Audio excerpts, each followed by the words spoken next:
Mr. Speaker, honorable members, ladies and gentlemen, our inspiration this morning comes from Deuteronomy chapter 30, verses 12 to 20. Now, what I am commanding you today is not too difficult for you or beyond your reach. It is not up in heaven, so that you have to ask, who will ascend into heaven to get it and proclaim it to us so we may obey it? Nor is it beyond the sea, so that you have to ask, who will cross the sea to get it and proclaim it to us so we may obey it? No, the word is very near you. It is in your mouth and in your heart, so you may obey it. See, I set before you today life and prosperity, death and destruction. For I command you today to love the Lord your God, to walk in obedience to him. This day I call the heavens and the earth as witness against you that I have set before you life and death, blessing and curses. Now choose life, so that you and your children may live, and that you may love the Lord your God. Listen to his voice and hold fast to him, for the Lord is your life. From this passage, we see how important it is for every one of us to seek after God and obey his commands, found in his book of heavenly instructions. Joshua 1:8-9, do not let this book of the law depart from your mouth. Meditate on it day and night, so that you may be careful to do everything written in it. Then you will be prosperous and successful. Have not I commanded you, be strong and courageous, shall we pray. Heavenly Father, we thank you for the word of God. Herein are the keys to our nation's prosperity and well-being, both on an individual and national basis. If only we will meditate in the word of God day and night, obey it, and allow the Holy Spirit to help us to apply it to our lives on a daily basis. We thank you for the avenue of prayer and your expectation of us according to 1 Timothy 2:1-4. Therefore I exhort, first of all, that supplications, prayers, intercessions, and giving of thanks be made for all men, for kings, and all who are in authority, that we may lead a quiet and peaceful life in all godliness and reverence. For this is good and acceptable in the sight of God our Savior, who desires all men to be saved and to come to the knowledge of the truth. Lord, the God of righteousness and truth, grant to our Governor General, Dame Marguerite Pindling, strength and wisdom to carry out her duties as statutory head over our nation efficiently and effectively.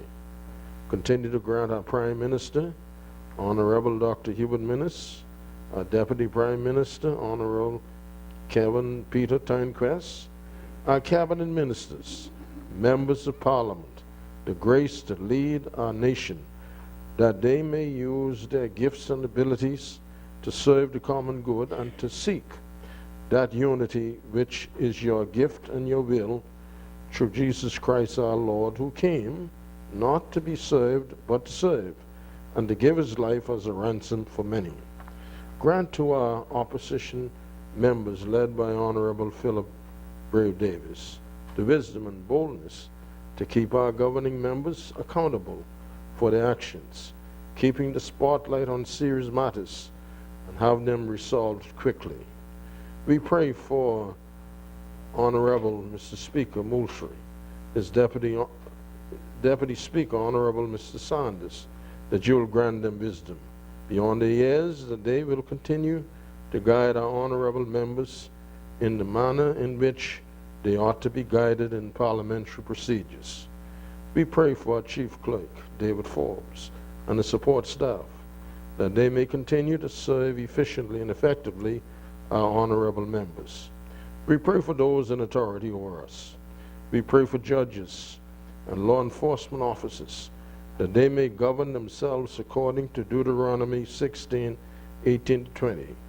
You will not pervert justice. You shall not show partiality, nor take a bribe. For a bribe blinds the eyes of the wise, and twists the words of the righteous. You shall follow what is altogether just, that you may live and inherit the land which the Lord your God is giving you. Finally, I pray for the spouses and children of our members of Parliament, that you will keep them safe from all accident, harm, and danger, while our honorable members may be absent from their homes, doing the business of the nation for which they were elected. What can we say to our God, who has been and is so good and always faithful to our nation, but to say, "Oh, give thanks unto our God, for he is good, and his mercies endure forever. Great is thy faithfulness, Lord, unto us." Honorable members, praying now the prayer our Lord Jesus taught his disciples to pray, saying, "Our Father, God in heaven, hallowed be thy kingdom come. It will be done on earth as it is in heaven. Give us this day our daily bread, and forgive us our trespasses, as we forgive those who trespass against us. Lead us not in temptation, but deliver us. For thine is the kingdom, power, and the glory, forever and ever. Amen.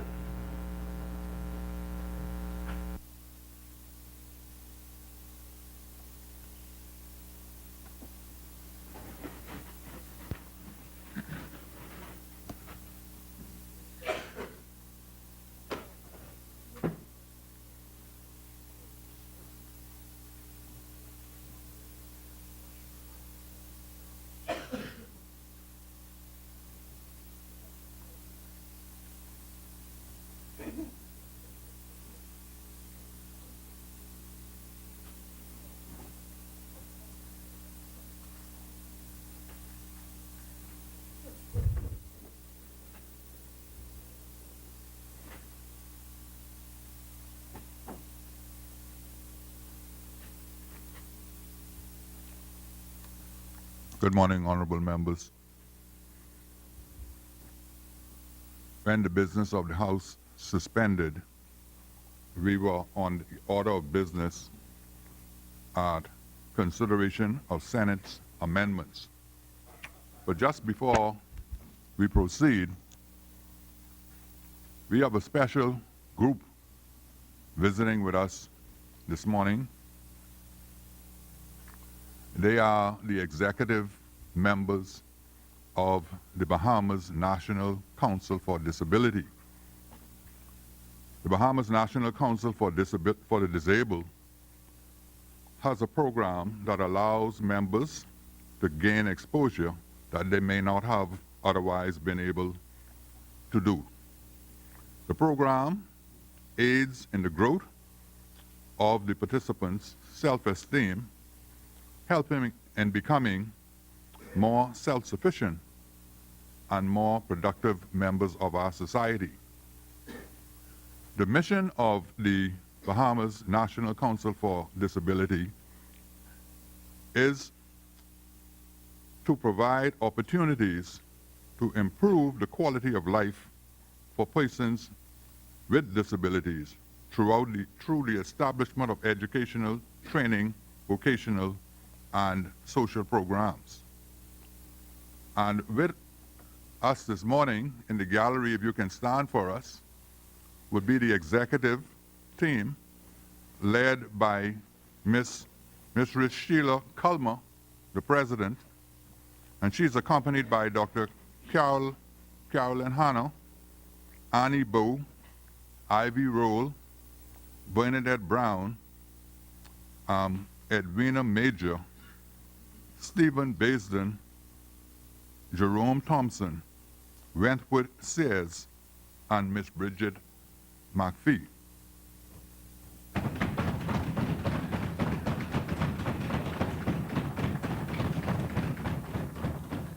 They are organizing a number of activities this month, over the next month, under the theme, Let your disability open your eyes to your true disability.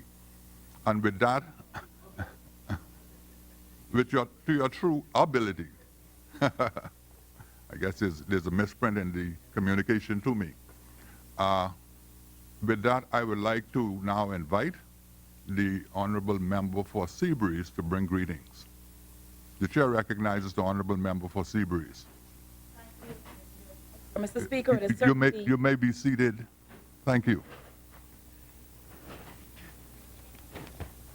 Thank you, Mr. Speaker. It is certainly an honor and a privilege to be able to serve, Mr. Speaker, the members of the disabilities community as the minister responsible. I want to take this time, Mr. Speaker, to congratulate President Sheila Culmer and the executives of the Bahamas National Council for Persons with Disabilities. Mr. Speaker, these are individuals, honorable I call them, I would have met in place upon assuming office. And I've met them, Mr. Speaker, working for persons in need, and therefore these are individuals who deserve our highest respect and honor, Mr. Speaker. Sometimes you call them unsung heroes, individuals not looking for praise, but simply looking to serve their fellow men and women, and so we congratulate them. This is their month they have set aside, Mr. Speaker, with a wonderful initiative to raise awareness of persons with disabilities. Mr. Speaker, we would have celebrated, and we normally celebrate the National Disabilities Month every first week in December of the year. And our latest event, Mr. Speaker, and Ms. Sheila Culm, I believe, was there, and they partnered with us, was the Equal Opportunities Disabilities Conference in conjunction with the University of the Bahamas and my alma mater at Eugene DePuch Law School. We partnered to bring awareness of the Equals Opportunity, the Disabilities Act, rather, of 2014 that came into effect in December of 2017.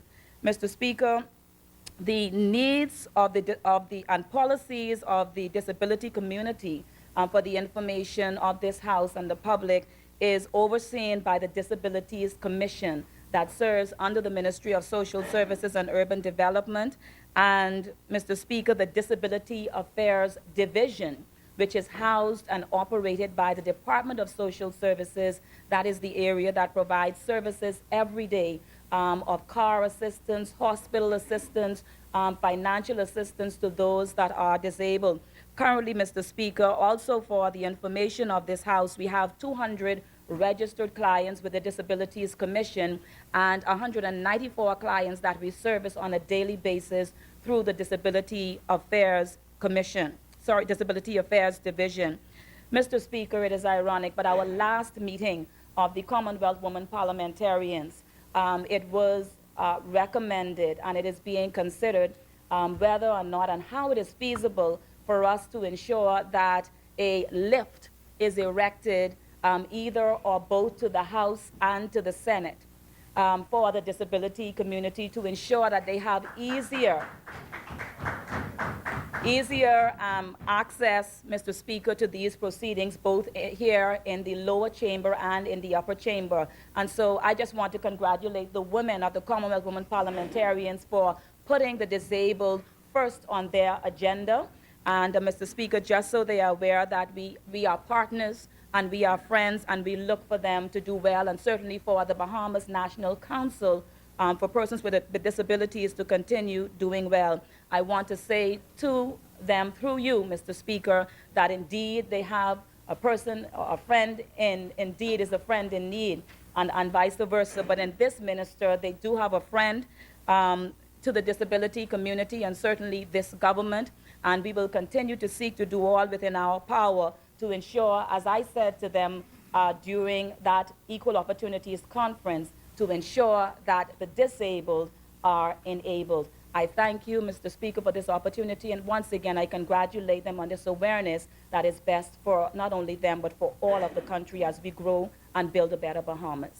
Thank you, Honorable Member.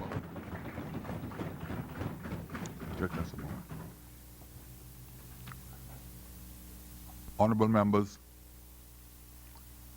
the theme, let your disability open your eyes to your true ability. There's an event planned this evening at 5 p.m. in Rawson Square. We invite all members of Parliament to support this event, and we invite also the general public to support the rally in Rawson Square by the Bahamas National Council for Disability. The chair recognizes the honorable member for Angleton.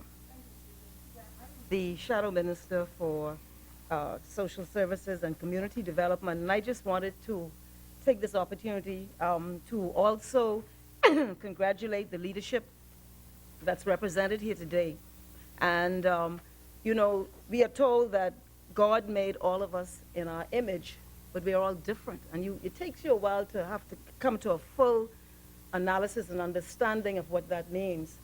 When the Disabilities Act, Persons with Disabilities Act, was passed, I thought it was one of the finest moments this country has ever seen, because it was for the first time that we were able to embrace in a very broad way the full expansion of our human resource as a people, even though we're all different.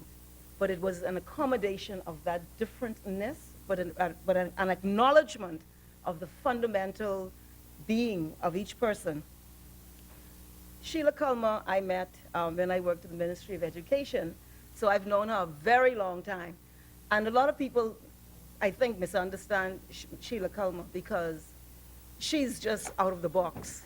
And when I was there, when I was in education, she was heading the Stapleton School and was doing amazing work. She is a trailblazer in her work with people in that community, at that school.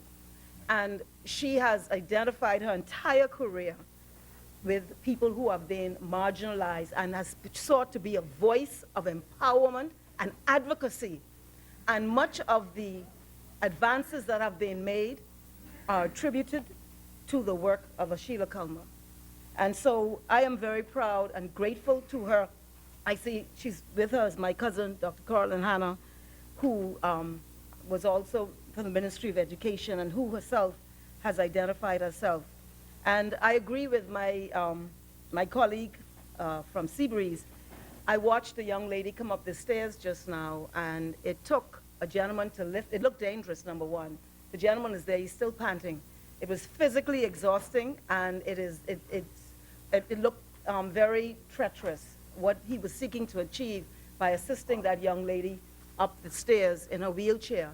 And so we certainly cannot be passing legislation in this Parliament, imposing standards on everyone else in the country, and the Parliament itself not being compliant. And so I think it's a mandate. It must happen. It is mandatory, and it's a matter of urgency, Mr. Speaker, that be addressed, because we are putting those standards on the wider public, and we're not. The Parliament itself, which passed the law, is not itself showing that it has responded in a favorable way, Mr. Speaker. And then we'd like to see this expands not just to allowing access, but access is fundamental and critical. And I actually was at a tourism conference where they talked about access for tourists who are disabled or physically challenged. So we'd like to see, so we accept that access is critical to the reality of people with disabilities. But we'd also like to see this expansion of access in housing and employment, and more and more opening the window and the door to the human experience to people with disabilities. And so I want to support the work of the leadership that's here, and to urge all of us to ensure that that access is not just a ramp or an elevator, but it is an access that opens new doors for the human experience of people with disabilities.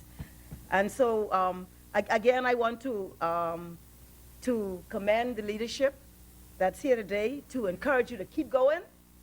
I know you all don't have no favorites in the political realm, because you put heat on everybody. Keep going forward. Don't look left or right. Continue to be stern advocates for the people who you represent, and hopefully, whether we like it or not, we will be compelled to support the forward progressive movement of what has happened. And the passing of that legislation was the work and product of advocacy. And I want to continue to urge you to continue in that advocacy and to continue to sensitize and to educate the wider public and politicians in particular, so that you will be able to see the agenda further unfold to the benefit of all persons in this country. Thank you, Mr. Speaker. Thank you, Honorable Member.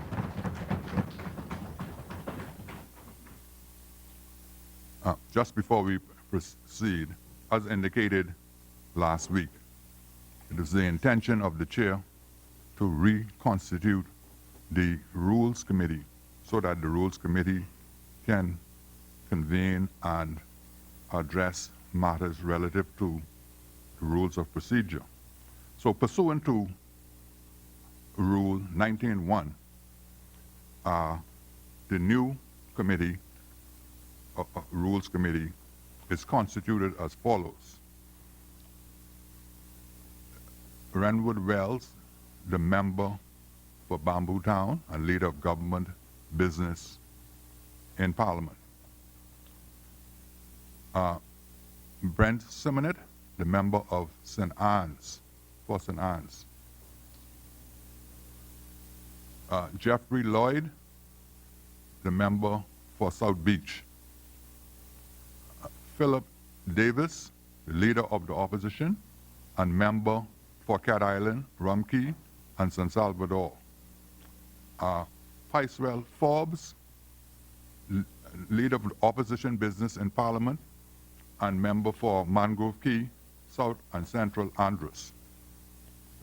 That is the new Rules Committee. And of course, their task would be to review the rules and to consider matters that were not contemplated in this existing rule, particularly matters as it relate to social media and members being permitted to read into the records of Parliament information that they may be able to glean while on their feet from their cell phone. Those matters in particular have to be addressed in the new review of the rules.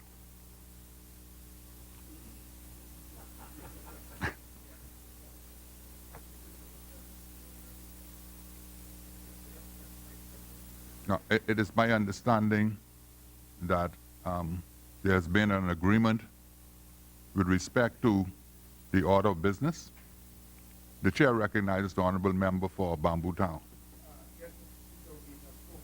Side opposite, and we have agreement from the side opposite that we can go back on the agenda to the tabling of documents by ministers, and then we will proceed through the full agenda today, Mr. Speaker, and we will then seek the adjournment of the House until next week, Wednesday, when the budget communique will be presented by the Minister of Finance. And so, as I said, I believe we do have the agreement of side opposite to go back on the agenda.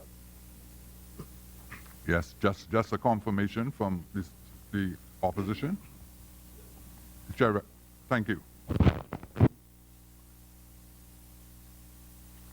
Laying of documents by ministers. The Chair recognizes the Honourable Member for East Grand Bahama. Thank you, Mr. Speaker. Mr. Speaker, I beg leave to lay on the table of the House the International Tax Corporation Act 2010, International Tax Corporation Act Amendment to Schedule the State of Guernsey, Order 2017. Thank you, Honourable Member. Order that the document be brought up.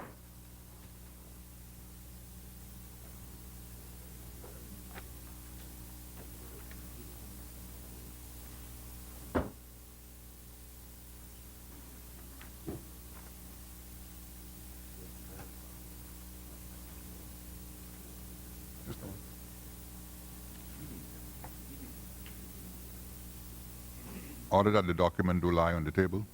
Further laying of documents by ministers. The Chair recognizes the Honourable Member for East Grand Bahama. Thank you, Mr. Speaker. Mr. Speaker, I beg leave to lay on the table of the House the Credit Reporting Act 2018, Appointed Day Notice 2018. Order that the document be brought up.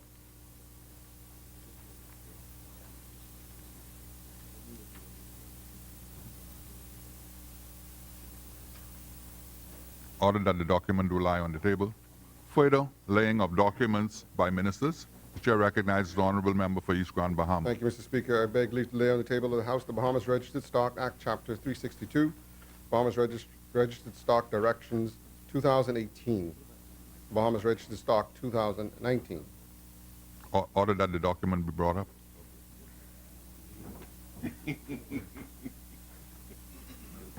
Order that the document. Thank you. Order that the document do lie on the table. Further laying of documents by ministers. Chair recognizes the honorable member for Bamboo Town. Mr. Speaker, I do beg leave to lay on the table of the House a copy of the following: the public holidays with Monday 2018, opening of shops notice 2018. Order that the document be brought up.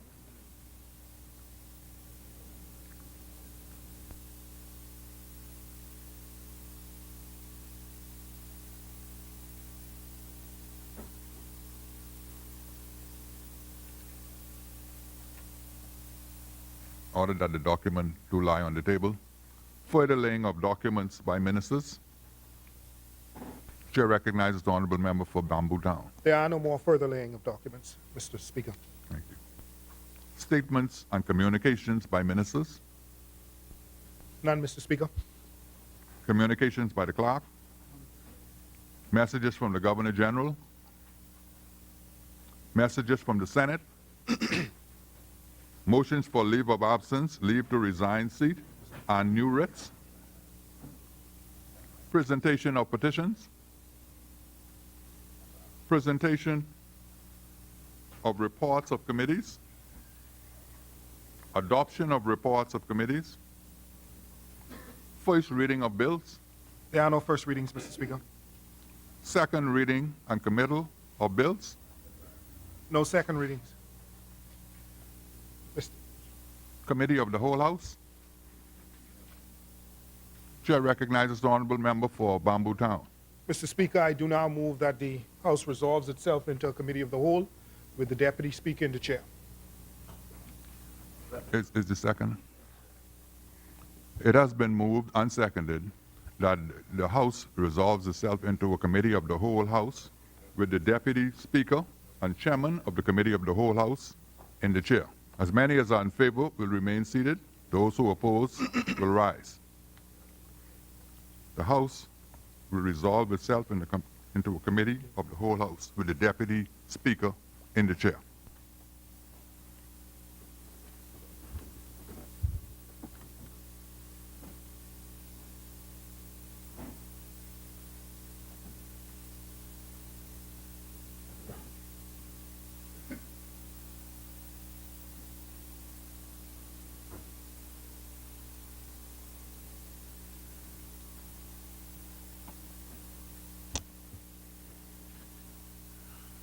Committee of the Whole. The chair recognizes the member for Bamboo Town. Thank you, Mr. Chair. Mr. Chair, I do move that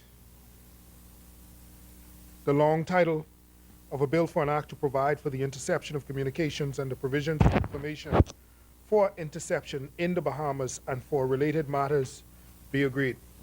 It's being moved and seconded that the long title of the bill be agreed. As many members are in favor, will remain seated. Those opposing will rise. The long title of the bill is agreed. Mr. Chair, I do now move that the short title and commencement be agreed.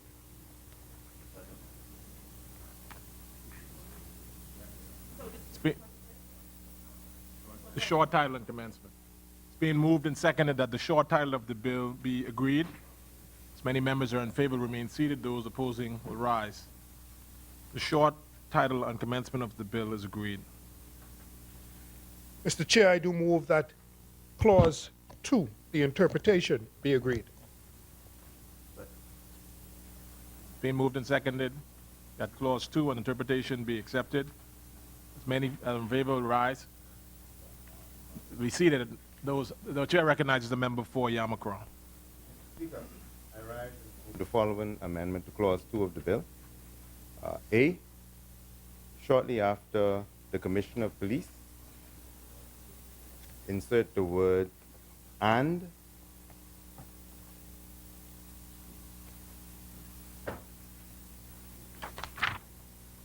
and delete paragraph C.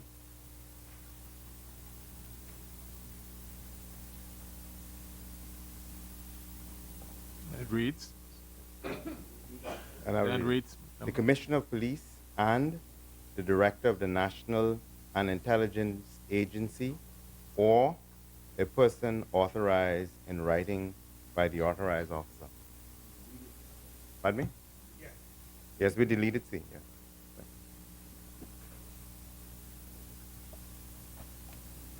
is there a seconder? It's being moved and seconded that that Clause 2 and an interpretation of the bill be agreed as amended.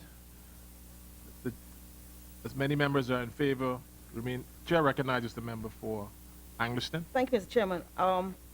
Just trying to understand that amendment, Yamakro. Can you just repeat that amendment again? Because it's the authorized officer thing. I am not. Chair recognizes Yamakro. I'll read the entire section. Okay. Yes. Authorized officers means A, the Commissioner of Police and the Director of the National and Intelligence Agency or a person authorized in writing by the authorized officer. That would cover either the commissioner or the NIA. Yeah. Right. Yes. The only concern I would have, right, for those two agencies is that one of those agencies does not exist. Right. And we just need but I mean, and it's just an academic point, but we have to ensure that, we're empowering something that doesn't exist. And so I don't know how. Right. No, we didn't, listen, I hear you, you could, listen, man, listen, y'all, listen. You could man, listen. As I told Yamakro, I'm a proud woman, don't worry about that. So let me say this to you, right? No, seriously. You're now speaking about this in this legislation, and the legislation has not been enacted. I'd like to know how how is this being regularized? We are now empowering a non-existent agency. So can you just assist me in understanding how it? Chair recognizes Yamakro. Yes. In response to Angliston, I want to assure members opposite that this is a people's time government. And despite the fact that there, there were lamentations for almost 3 to 4 years about an office that was open, had staff, duly constructed, and it was done. All I will say is that the bill has been laid to empower this office, and it is the undertaking of my Honorable Prime Minister that it will be debated and will be passed.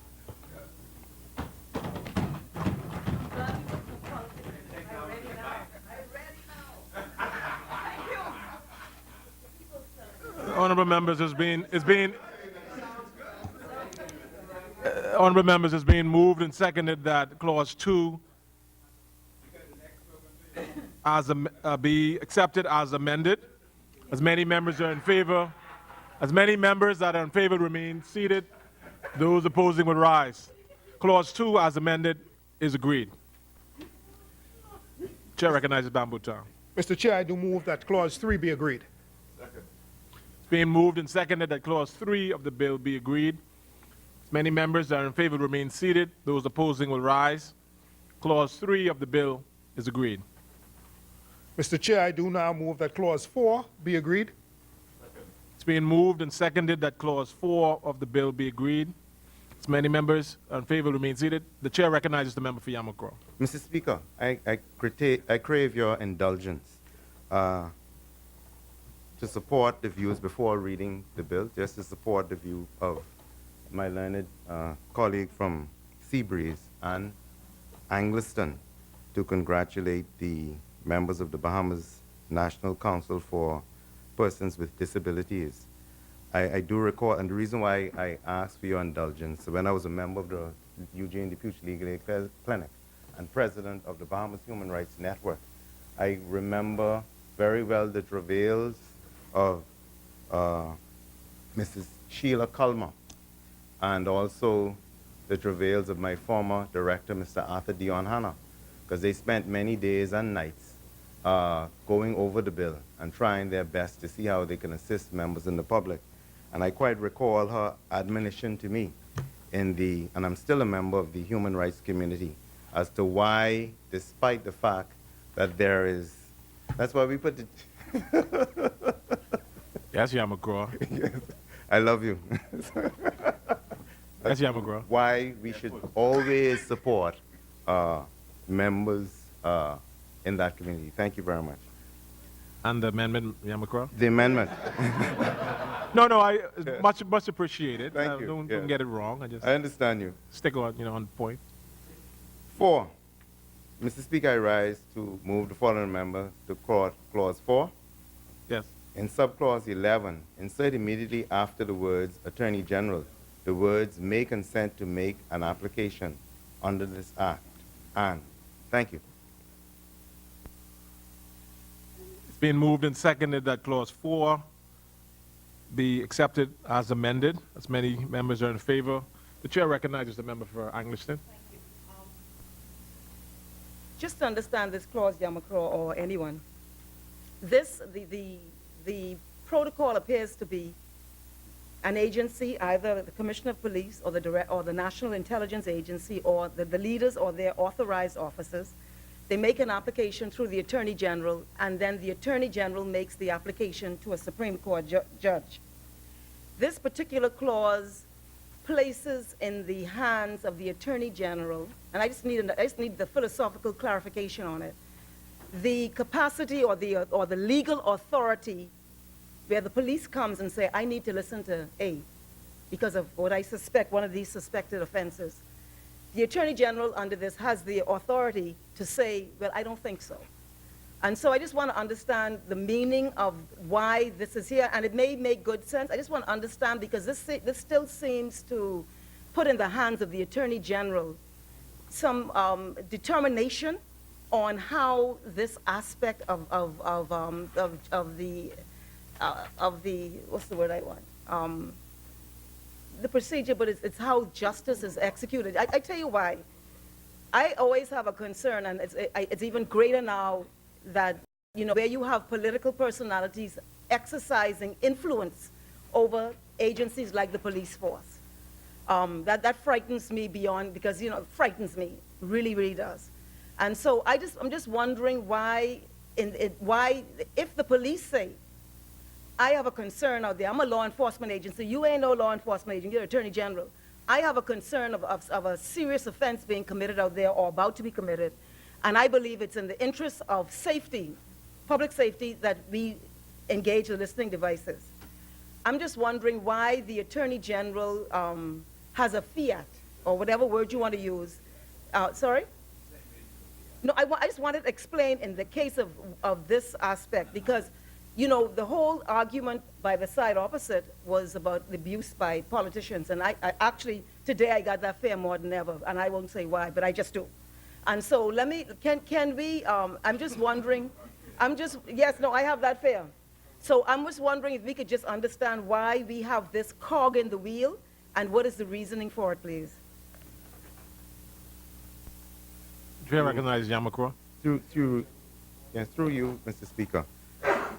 The Attorney General, even though appointed, the Prime Minister cannot constitute his cabinet in accordance with the Constitution without first appointing the Attorney General, is, in the classical sense, is to be apolitical. He's the advisor to the government. If one is to take an action against the Commissioner of Police or anybody in the community, you would have to add the Attorney General as a party. He is obliged to advise the Commissioner of Police. And so in those circumstances, that is the length and breadth and the spirit of saying that the Attorney General may advise the Commissioner of Police in those circumstances as to why the application he may not consent in saying that, listen, I've reviewed it, I'm the legal advisor, and that's it. But there's nothing untoward, because at the end of the day, the Commissioner of Police is still empowered, if he so having regard to the constitutionality of his office, as described by the Privy Council and Endel Thomas and the Queen, to still authorize an application if he so wished to do so. The only thing He recognizes that. Yeah.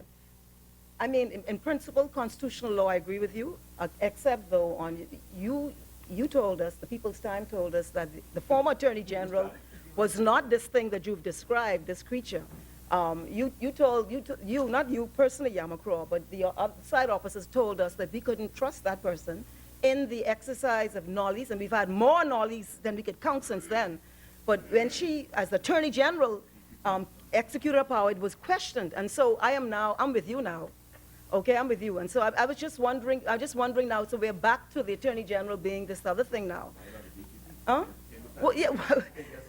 Carol Allen said, what happened to the DPP idea? You know, you had a whole DPP. But no, I only raise it because I give you an example. Let's say that the police say that I suspect, and this is just, and I'm not getting personal, but the Cat Island or someone, no, I think it was Exuma that put this out just now to me just now. Let's say that the police have a concern about someone who's highly politically connected, maybe even the cabinet, I don't know. And then he goes to the Attorney General. You know, it's now, well, I don't know.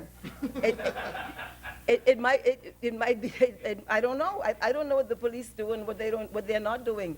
And I believe the police should be left to do their work and should not be interfered with by politicians.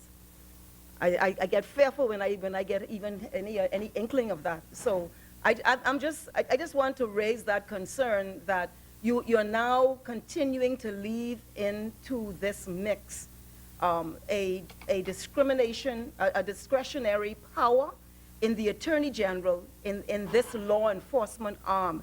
And, you know, and it may not manifest in real terms down the road, but no, it's saying, no, you go through the Attorney General, but what I'm saying is that the Attorney General has the authority to say no.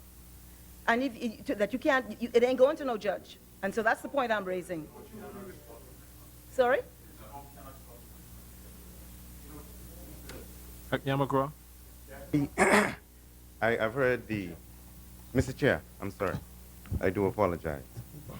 Mr. Chair, I've heard the submissions made by member opposite, and that is the reason why I always travel when it's time to deal with the Interception of Communications Act with the speech of Mr. Justice Hartman Longley. And the context, and as we've described earlier, the context in which this bill was being brought. This bill is designed to collect information that sometimes, and that incursion in the process of collecting is seen as sometimes an incursion on the fundamental rights of individuals. Before this very House was the self-same circumstance for which this bill seeks to address. Persons' private information were being tabled in Parliament. Now the question now is, how was it taken? Did someone go into someone's private home? Or did someone breach someone's privacy and go onto their computer or went to their phones and all those things? So, you know, even in all those circumstances, you had, as Mr. Justice Hartman Longley, as he was then describing the circumstances of a judge who presently sits on the Supreme Court, saying that you should not demonize or threaten with imprisonment or abuse persons for doing their work. All of these things were happening while this bill was being brought in the dead of night. And every time I hear this side opposite recounts this story, they don't mention that. Not only do they don't mention that, isn't it interesting to now move through the community and not hear people saying they're listening to us? Yep. You don't hear that anymore. What? People are picking up their phones. You don't hear that anymore. So these are the circumstances in which the bill was being brought. And as I said earlier, when I first debated on this bill, having regard to those circumstances, when judges of the Supreme Court deliberating on these same issues felt threatened, felt as if they were being demonized. In those circumstances, we weren't taking anything for granted. This bill is being laid. This bill is being presented to no less than of an august body than the Bahamas Bar Association. As I said earlier, Mr. Wayne Monroe QC, Mr. Glinton QC, and Mr. Hilton QC all took the time in a public arena to debate this bill and said the time has come to now pass it in this environment, Mr. Speaker. So as I have indicated, there's an obligation that the Attorney General has. He's empowered by the Constitution. And even though he's appointed by the Prime Minister, the Constitution is clear. Y'all jokey, man. He's not to move at the dogmas or the will and fancy of the Prime Minister or any politics. That is what is to happen. Also, you have an independent commissioner of police who, if he is dissatisfied, he can go and get a lawyer and bring his own application. But as I said before, Mr. Speaker, and I made it patently clear, that in the context of which the Attorney General is authorized to advise not just the government, and if you sue the Commissioner of Police, whether it be in a criminal matter or civil matter, you would see the Attorney General there. So in the circumstances, the thinking, and I'm only could say what labored on our minds, is that in these circumstances the matter may come, and yes, once it comes from the police, the Attorney General would, the Commissioner of Police would expect, I found this, does it accord with the law, the rule of law? And that's it. Thank you, Mr. Speaker. Yes. Angliston? Sorry, I just want to, you said that it accords with the law. What is the current, I don't know if that is what the, I don't think there's any curtailment on the discretion of the Attorney General that has to be in accordance with the law. It appears to be an absolute discretion. But I won't press it. You know, I'm just reiterating that it was the side opposite. I heard Yamakro, but it was the side opposite that went out of its way to impugn the former Attorney General in her execution of her constitutional duties. And so I just want to know, how come your AG is so good and everybody else's AG is no good? And so I'm just saying you got to be careful, because like Yamakro says, it's a constitutional position. You actually, by your political rhetoric, you do such fundamental damage to our constitutional foundation. You have to be very careful, Mr. Speaker, Mr. Chairman. You have to be careful, Mr. Chairman. And so, Mr. Chairman, I just want to make it clear, because for our people, because Bahamians are going to be the subject of this in the relevant categories, that the Attorney General has an unfettered discretion in determining who will, how's it fettered? No, the Attorney General has an unfettered discretion in whether or not he agrees to go to a judge or at the instance of the Commissioner of Police or the soon-to-be Director of National Intelligence Agency. Yamakura, this is the amendment to Clause 4. Is it seconded? It's moved and seconded that Clause 4 be agreed as amended. As many members are in favor will remain seated. Those opposing will rise. Clause 4 of the bill is agreed as amended. Chair recognizes Bamba. Mr. Chairman, I do move that clauses 5 through 7 be agreed. It's been moved and seconded that Clause 5 through 7 of the bill be agreed. As many members are in favor will remain seated. Those opposing will rise. Clause 5 through 7 of the bill is agreed. Mr. Chair, I do now move that clause 8 be agreed. It's been moved and seconded that Clause 8 of the bill be agreed. As many members are in favor will remain seated. Those opposing, the chair recognizes the member for Yamakura. Mr. Speaker, I rise and move that the following amendments be made to Clause 8, and it reads as follows. In subclause 2B, delete the word made where it first appears and substitute the word makes.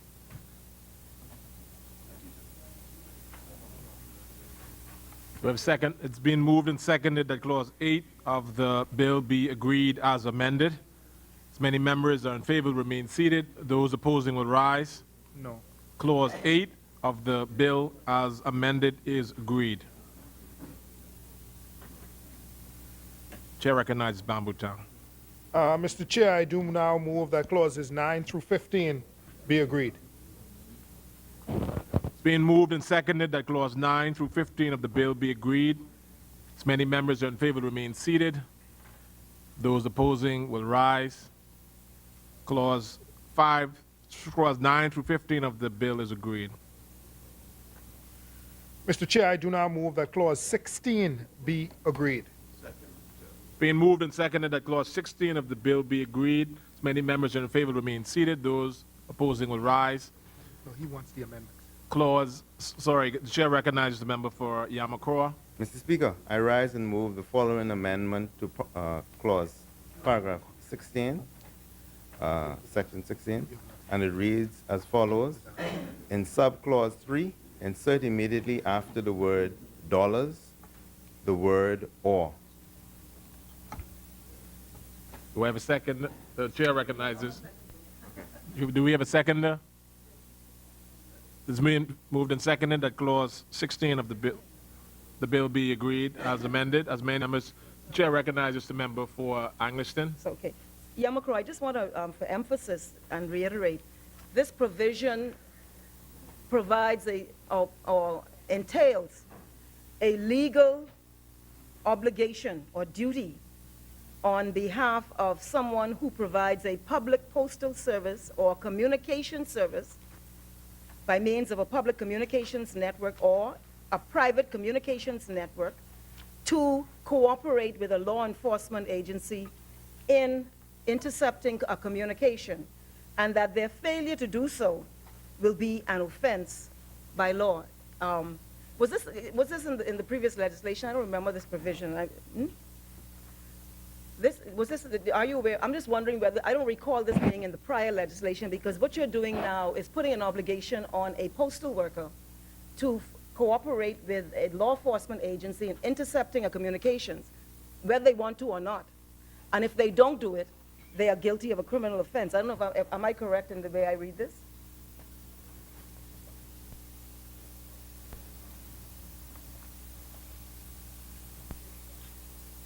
It's being moved and seconded that clause 16 of the bill be agreed as amended. As many members that are in favor remain seated, those opposing will rise. Clause 16 of the bill is agreed as amended. Mr. Chair, I do now move that clause 17 be agreed. Being moved and seconded that clause 17 of the bill be agreed. As many members are in favor remain seated, those opposing will rise. Clause 17 of the bill is agreed. Mr. Chair, I do now move that clause 18 of the bill be agreed. It's being moved and seconded that clause 18 of the bill be agreed. As many members are in favor remain seated. As many? The chair recognizes the member for Yamakro. Mr. Speaker, I rise and move the following amendment to clause 18 in the following terms. In subclause 3, delete the words or the Corruption Investigations Bureau. It's being moved and seconded. The chair recognizes the member for Angliston. Thank you. I was reading clause 18, and I really didn't understand it fully, but I see in the objects and reasons, it says clause 18 of the bill has the effect of prohibiting the evidential use of intercepted material gathered under an interception direction or an entry warrant or both. So, what does it mean? So, if you read clause 18, right, it says that, yeah, it says, clause 18 says that no evidence shall be adduced, question asked, assertion or disclosure made, or other thing done for the purposes of or in connection with any legal proceedings which in any manner discloses in circumstance as are specified in subsection 2, from which the origin of the contents of an intercepted communications data may be inferred. I'm just wondering what they mean by the origin. I'm not sure what they're saying, whether they're saying the individual origin in terms of the individual who initiated it, and it tends, apart from any such disclosure, to suggest that anything specified in subsection 2 has or may have occurred or is going to occur. I'm just trying to understand. Huh? I need help with this provision. I'm just trying to figure what is this particular provision seeking to achieve. This one I find a bit confusing. Because,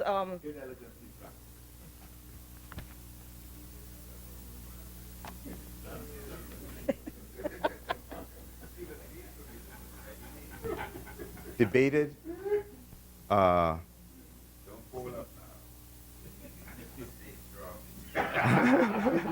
and we're in. The chair recognizes, Pardon me? the chair recognizes the member for It Yamacoa. wasn't raised, Mr. Speaker, during the debates, if memory serves me correctly. But it is as it says, that the origins of where the information was collected from will not be disclosed. And it will be subject to judicial review. And also, one of the things that the side opposite has always demanded is that the protectors of the Constitution and the constitutional right will be obviously the one to make the decision on these matters. And so that's where we rested. Chair recognizes Cat Island, Rumkins, and Sal. Bador. Listen, raises an important question because when you look at the objects and reason, which explains the section, they are at odds. They are at odds because what is intended, as stated by the objects and reason, is that you exclude this evidence. Well, why gather the evidence if at the end of the day it's going to be excluded? Right? You get what I'm saying? The objects, the member for Angliston quite properly raised this issue because the objects and reason is at odds with 18. And then when you read the act, yeah. But it could be called upon under the Pepper rule to determine the okay. And that's why I asked them to do it. Do we have a seconder? It's being moved and seconded that clause 18 of the bill be agreed as amended. As many members are in favor, remain seated. Those opposing will rise. Clause 18 of the bill is agreed as amended. Mr. Chair, I do now move that clauses 19 through 20 be agreed. It's been moved and seconded that clause 19 through 20 of the bill be agreed. As many members are in favor, remain seated. Those opposing will rise. Clause 19 through 20 of the bill is agreed. 19 through 20. Mr. Chair, I do now move that clause 21 be agreed. It's been moved and seconded that clause 21 of the bill be agreed. The chair recognizes the member for Yamacoa. Mr. Speaker, I rise and move the following amendment to clause 21. In subclause 4B, delete the semicolon appearing at the end thereof and substitute a comma. Being moved and seconded that clause 21 of the bill be agreed as amended. As many members are in favor will remain seated. Those opposing will rise. Clause 21 of the bill is agreed as amended. Mr. Chair, I do move that clause 22 be agreed. It's being moved and chair recognizes on Angliston. clause 21, The member for Angliston. thank you. Mr. Speaker, bear in mind now, I don't think we went through clause by clause in the debate. And so, you know, we've read it. But the No, but clause it's your job, 21, Angliston, to go through clause by 21, if you wanted to. Mr. Chairman, and Yamakro, if you can help me. This is what? This is when I'm trying to understand this clause. You've been given the authority now to effect entry into someone's premises to put in place listening devices or to intercept, to spy. Your camera, you're listening. I don't think this is supposed to, that question. The comma, but I don't know. So what I'm asking is, it's very serious business, you know, because, you know, we have to be serious about this. So what I'm asking is, this clause says what? That you're able to seize, if in the course of that you come across information, you can seize other information that's unrelated. I'm just trying to understand what this clause seeks to do. Looking at the objects and reasons. I just want to put the members on notice that we've already debated the sections. No, Ms. Bell, I understand, Kat, I understand that this is the time, the committee, I understand it's a committee, but I don't want persons to, you know, take the opportunity to re-debate Well, the clause. Mr. Chairman, I respect what you say, but the rule, this is committee. You can bring a magnifying glass and a fine-tooth comb to this process. And we haven't, really, I left my fine-tooth comb at home, Mr. Chairman. So I'm saying, I'm asking if we can have clarification on this provision. Mr. Angleston, Member Angleston, I'm not in any way trying to circumvent all you right. from Thank you, Mr. asking the questions. Right. I'm just putting members on notice that this is going to be another opportunity for us to go to great lengths in debating the clause again. But I get your point, Angleston. 21(1). It simply says that if the person goes into a home, unless the person goes into a home searching for nuclear weapons, but they find in that home a trafficked person or something else, they are able to, as 21, the provision that comes, the Attorney General may, in the prescribed form, apply to a judge to take that because it doesn't make sense to go in a home and you find a man, you go for nuclear weapons and you find a cache of AK-47s to turn away and leave because you didn't go for it. Try and take care of that also. Right. To what they call protected information. If you come across what is called protected information, for example, if they're able to come into a law office and they come across some information that is protected by legal privilege, but nevertheless could aid in the process. Once the protected information is found, then you go back to court to seek permission to be able to access that. That's what the permission is about. The protected, once you go to a lawyer, through you, Mr. Chair. Yes, through you. You can go in and you can find, there's something called legal privilege, as my learned friend has just indicated. And it also is included in my definition. You go there and you find something else, you can go to the judge and the judge can give an authorization to get it. That's what I said. But because it's a question of verbiage, he wants me to say it the way that he wants it. But, you know, diplomacy today will be that you will have it as we have drafted it in accordance with the law. Provision, Yamakro, is that you have, sir, Recognize. thank you. Member You have a problem with this process? East Grand Bahama? East Grand Bahama? No, we got to put you on the record, you know, when you're resisting this transparency, you know. Oh, Yamakro. The chair recognizes the member for East Grand Bahama. For Angleston has a particular affinity for me. However, I think it's, I think she ought to withdraw that comment about resisting transparency. Member Van Angleston, Member Van Angleston, the good member for East Grand Bahama is requesting that you withdraw the statement of his. No, I'm just teasing East Grand Bahama. Yeah, so you withdraw it there. Yeah, It's withdrawn, East Grand Bahama. I withdraw that East Grand Bahama.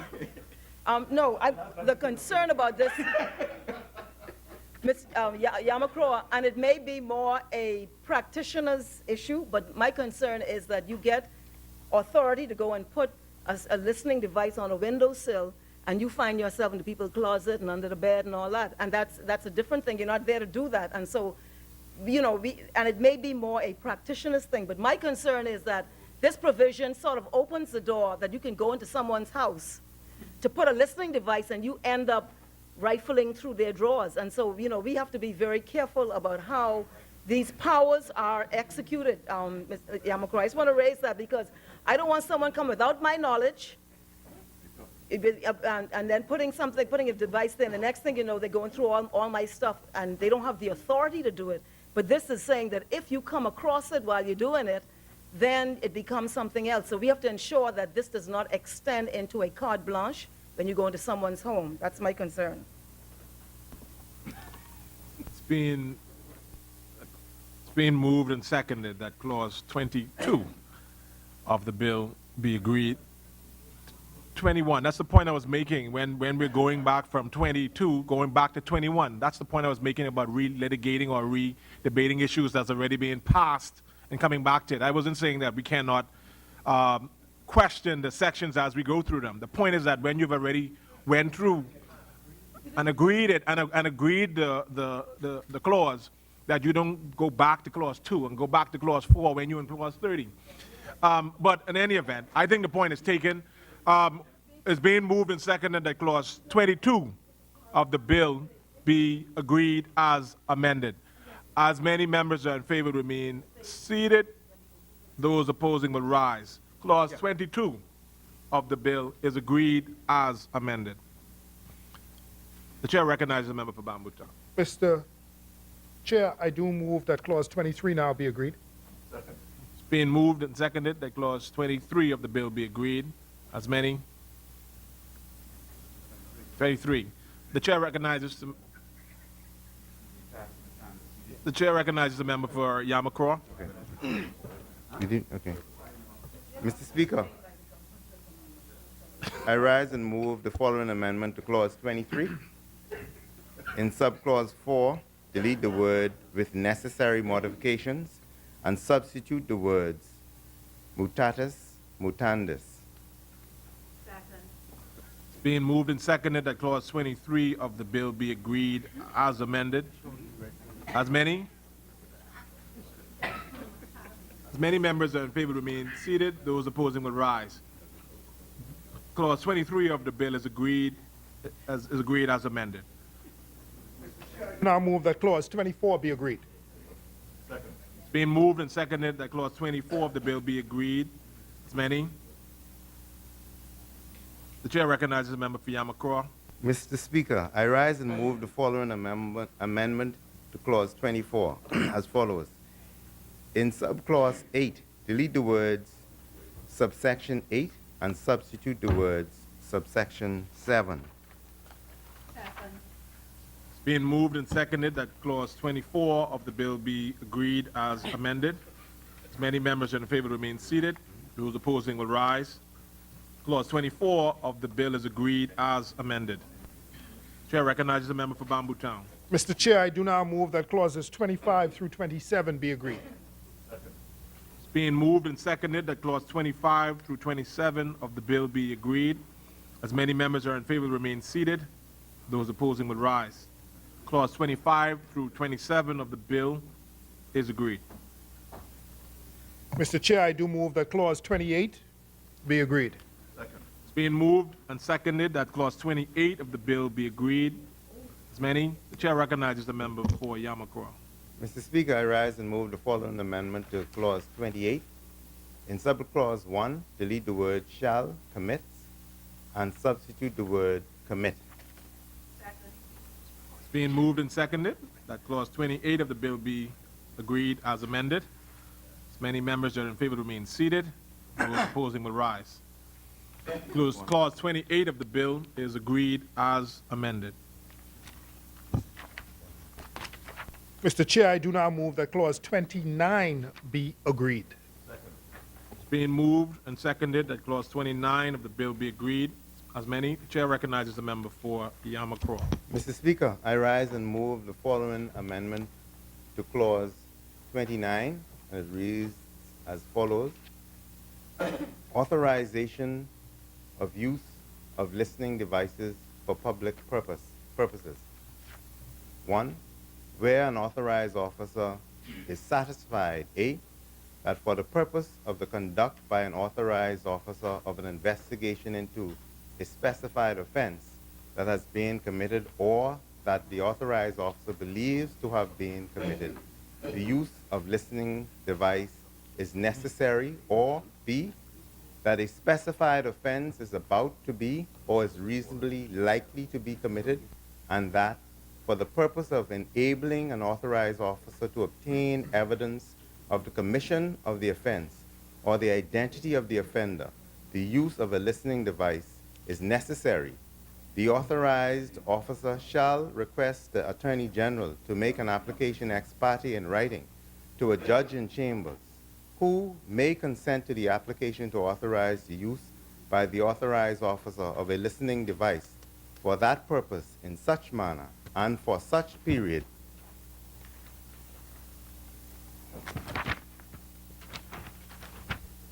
not exceeding 30 days, as may be specified in the authorization. 2, a judge shall not consent to the application where he considers the application would not be in the public interest or in the interest of justice.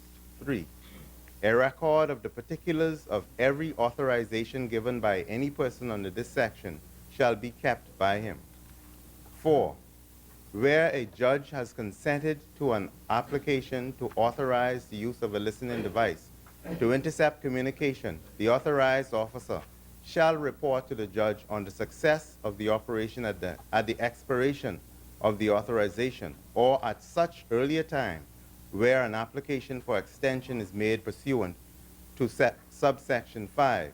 5, where the authorized officer seeks an extension of time for the use of a listening device beyond the 14 days referred to in paragraph 1, the authorized officer shall request the Attorney General to make an application application ex parte to a judge in chambers, and such application shall be subject to subparagraph 2. Delete clause 31 and substitute the following. Okay. Being moved as No, the chair recognizes the member for Cat Island, Rumkey and San Salvador. I'm from Yamako. I just wanted to draw to your attention. That's why I was trying to get your attention earlier.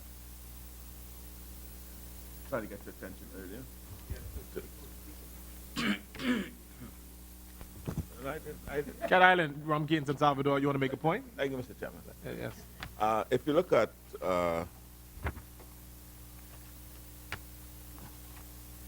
subclause 5, it refers you back to subsection 1. And it speaks beyond the 14-day period referred to in subsection 1. No 14-day period is mentioned in 1. So what I'll recommend that you perhaps just say beyond the period, delete 14, beyond the period referred to in subsection 1. That will clean that up. Thank you very much, member for Cat Island, Rumkey and San Salvador. Chair recognizes the member for Angleton. Thank you, Mr. Chairman. Chairman, the reference to the authorized officer being satisfied. I know that we're talking about the Commissioner of Police and the Director of the National Intelligence Agency, or an officer authorized by any one of those two people. But I'm just wondering why the language here speaks to the authorized officer being satisfied, because he's a delegate. And so I'm just wondering why we did not say, the authorized officer does include those two officers, but it also includes a delegate. So I'm just wondering, why this seems to give the delegate the sort of discretionary foundation for this matter, and the discretion, I believe, should be in the Commissioner or in the Director of National Intelligence Agency. I just query that because I think that this seems to have broadened the base of who's going to be initiating,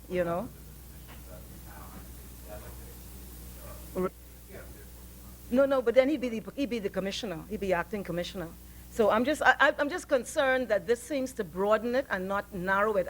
Can I just say, so that it's understood where I'm coming from? This is a power that exists only in the police now.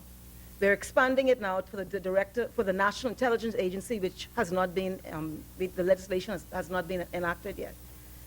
So I just feel that it should be extremely narrow. The powers should be narrow and very defined in how people's conversations are listened to by agencies. And so the only thing, and it may not be an issue, but I just have a concern that this authority is in what we are calling the authorized officer. I think this was intended to include the commissioner and the director of National Intelligence Agency, but it now includes a delegate. And so, you know, I just have a concern about a delegate of the commissioner, you know, and then, you know, I just have a concern about that. Why I thought this should be narrowed to the commissioner or the director of the National Intelligence Agency. Did you trust the public officials? That wasn't you on the rally pulpit, eh? Yeah. Chair recognizes the member for St. Anne's. Chairman, just as a matter of interest, the authorized officer that we talk about is defined in the interpretation section and includes those three officers, so that we've already adopted that provision. We already adopted that provision.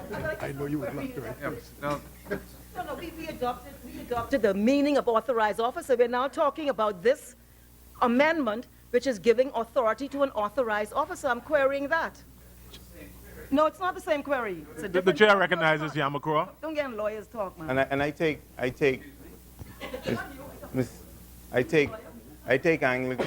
Angliston's a comment made by Angliston where Angliston indicated that it may not be an issue, and to my mind and to our mind it's not an issue, because when you delegate a power, it's a specific power.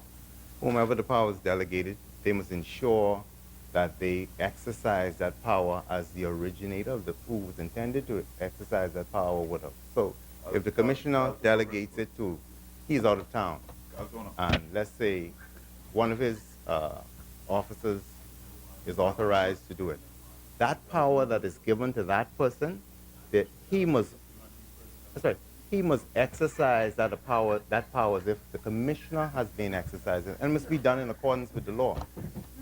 So we take a point, and it has been considered. Thank you. As many. Did we have a seconder? It's being moved and seconded that clause 29 of the bill be agreed as amended. As many members that are in favor remain seated. Those opposing will rise. Clause 29 of the bill is agreed as amended. Mr. Chair, I do move that clause 30 be agreed. It's being moved and seconded that clause 30 of the bill be agreed. As many members that are in favor remain seated. Those opposing will rise. Clause 30 of the bill is agreed. Mr. Chair, I do now move that clause 31 be agreed. It's being moved and seconded that clause 31 of the bill be agreed.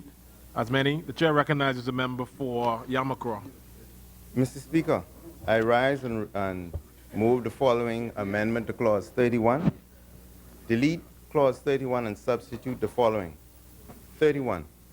Irrelevant records to be destroyed. 1. Where any record is made, whether as a transcript in writing, digital recording, or otherwise, or of information obtained by the use, I crave your indulgence, by the use of a listening device pursuant to an authorization given by any person under Section 29 of this Act, that person shall, as soon as possible after that record has been made, cause to be destroyed so much of the record as does not relate directly or indirectly to the purpose for which the authorization was given. 2. Notwithstanding subsection 1, where any record is made containing information of an exculpatory nature, and any information which is otherwise required to be disclosed to the court or to the parties, such information shall not be destroyed without order of the court. As many. You have to redact documents. It's being moved and seconded that clause 31 of the bill be agreed as amended. As many members that are in favor remain seated. Those opposing will rise. Clause 31 of the chair recognizes the member for Angliston. Mr. Chairman, I was just, I understand what the law says and all that, but I was just musing. I'm trying to understand the structure of this. Who will be overseeing the compliance? Who's going to be bringing the charge? If you have a tape and you've listened to someone's conversation and you presenting it in evidence or whatever it is, who is going to ensure that, that the extraneous matter is destroyed? Who is going to ensure that exculpatory matter is not destroyed? That's a real concern I have. So, you know, there has to be some checks and balances with this power. And I'd like to know what are the checks and balances in this particular instance? Chair recognizes Yamakura. Mr. Speaker, as we, the Supreme Court, and as we sit, well, I stand and some sit here today, we have enacted a Listening Devices Act, and it's being used. And so if they listen to a conversation, and I see the member for Cat Island, Rumkey, and San Salvador, there's certain information that you redact. And so the police officers, they're doing it right now. But what this act does, the general thread that runs through this act, is that the Supreme Court will have general oversight of this information. Right? And so in terms of, and I understand the concerns that are now being expressed, but you have the Listening Devices Act now. This is a portion that deals with it, where you get information. The provision says that the court, you have to destroy information that's not necessary. You have to do it. And so who's looking to see whether or not it's destroyed? And so this act has built into it checks and balances. And not only that, this act, as is always mentioned by the member for Cat Island, Rumkey, and San Salvador, captures the spirit and intent of the Privy Council's decision in Melvin May Court, so that general oversight is there to protect the fundamental rights of the individuals. Chair recognizes Member Feinerstein. The Listening Devices Act is not the benchmark that we should be measuring ourselves by. It is the reason we're here, because the Privy Council noted that we do not have transparency in how conversations are listened to by the police in this country. So we're now seeking to do that. Now, this government has now expanded the authority. Well, they've expanded and reduced, because we've had amendments and re-amendments, but they've now expanded it to the commissioner and to the director of the National Intelligence Agency to listen.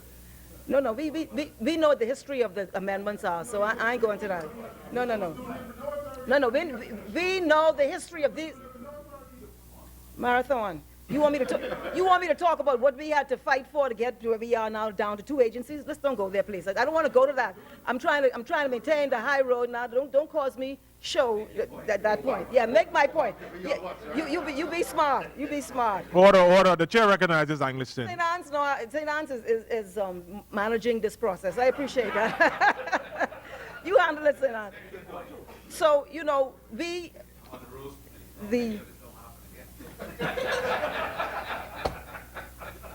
you're on the Rules Committee. So we just want to make sure that I see where it says that it speaks to the fact that it should be destroyed, etc. But it doesn't say, let me just make sure.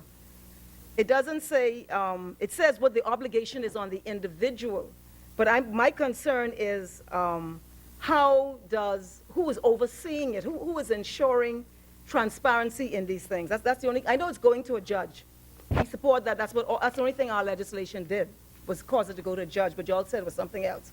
But I know it's going to a judge and having that effect. It's just that I'm concerned about how we ensure that in the execution of the entry into people's homes, etc., and in obtaining the information, that there is transparency and protection of the individual, and there's oversight so that we can feel that there are checks and balances when the police have valuable information in their hands. So I was only asking, what triggers this? I know it's an offense, but where is the oversight? Who shall be responsible for ensuring that this is done? The police who got it? The one who investigating, and the one who might want a conviction? And I'm not suggesting that police, I'm not suggesting anything. But we do know that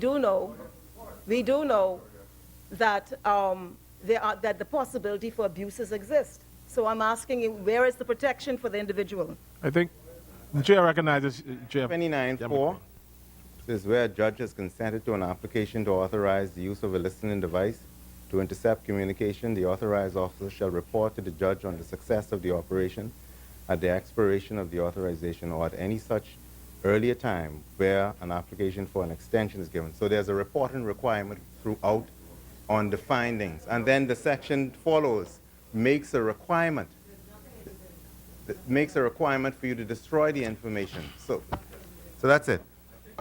It's being, That, Chair recognizes Yamako. that the concerns expressed by Angliston are duly noted. Thank you. Chair recognizes member for Cat Island, Rum Key, San Salvador. Yeah, I think, Mr. Speaker, Mr. Chairman, there's the question of the check and balance raised by the member for Angliston also has a larger import in the context of the public understanding what is being done in respect to this bill. So, for example, in Trinidad, the Commissioner of Police, he has to file a report annually in respect to these matters, which is then laid, and that report is made public. Now, it doesn't identify, it doesn't detail the name of the persons but at least you understand what is going on. In Jamaica, now they have a similar act by practice, not as I'm aware by any provision of the law. They lay in Parliament a report on how the act is being administered. And this also informs whether or not any of the provisions of the act is required to be amended as we go on. But it's restricted just to events and what is happening.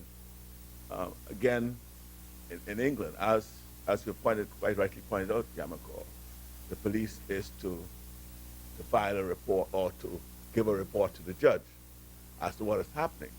Maybe as is in England, the judges in England, they're reported, but then the judge in England, they do a report and file it in Parliament. Or so they send it to the Prime Minister, who then lays this in Parliament.